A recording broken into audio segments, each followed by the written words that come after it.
And now to Ondo State, where the commander of Western Nigerian Security Network, codenamed Amotekun Corps, Adetunji Adeleye, says the command has prosecuted more than 1,500 suspects in the last 3 years.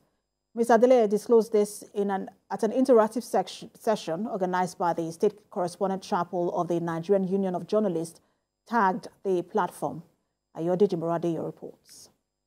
The Southwest Security Network, codenamed Amotekun Corps, was established on the 9th of January 2020 by the 6 governors in the region to address security challenges in their states.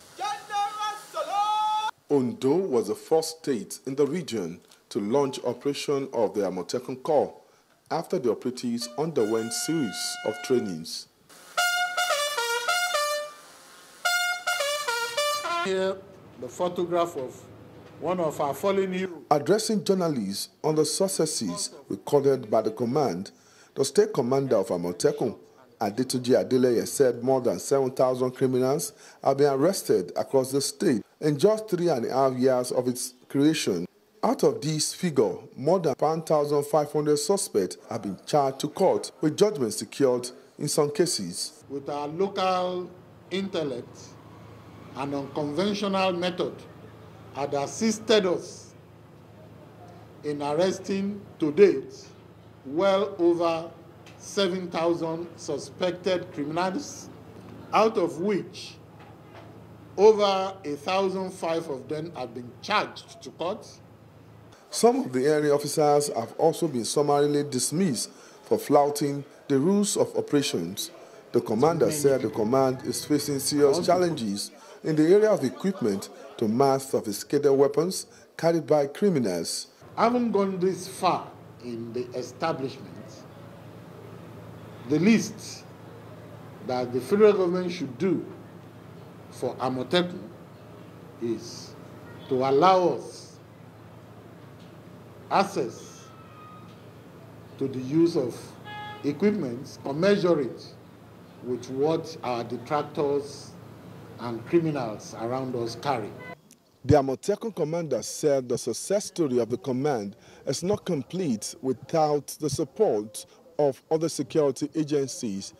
He urged residents to continue to give adequate information to the command that will lead to the arrest of criminals. Ayode Jimorade, TVC News, Akure. On to other stories, Justice Nicholas Owebo has adjourned till Tuesday next week to hear the applications of the former governor of the Central Bank of Nigeria, Godwin Emefiele, and that of the federal government.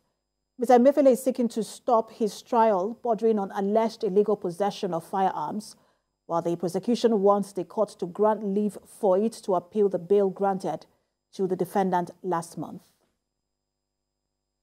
After his arraignment on July the 25th, Justice Owebo adjourned till November the 14th for the federal government to formally open its case against Godwin Emefiele. But this hearing is prompted by new developments. The Deputy Director of Public Prosecutions from the Federal Ministry of Justice, Nkiru Jones-Nebo, in an application dated August the 3rd, is seeking leave of this court to appeal against its order granting the defendant bail and for him to be transferred from the custody of the Department of State Security to a correctional facility pending the fulfillment of his bail conditions. Despite that order, the DSS and correctional officers engaged in a fight in the court premises at the last sitting over who takes custody, leading to the defendant's rearrest by the DSS. Lead Defense Counsel Joseph Daudu, SAN, is also seeking an order prohibiting the government from further prosecuting Mr. Emefiele or seeking any indulgence before the court owing to its disobedience of the court's subsisting ruling. On Thursday, the State Council urged the court to allow them move their motion as both sides had filed responses.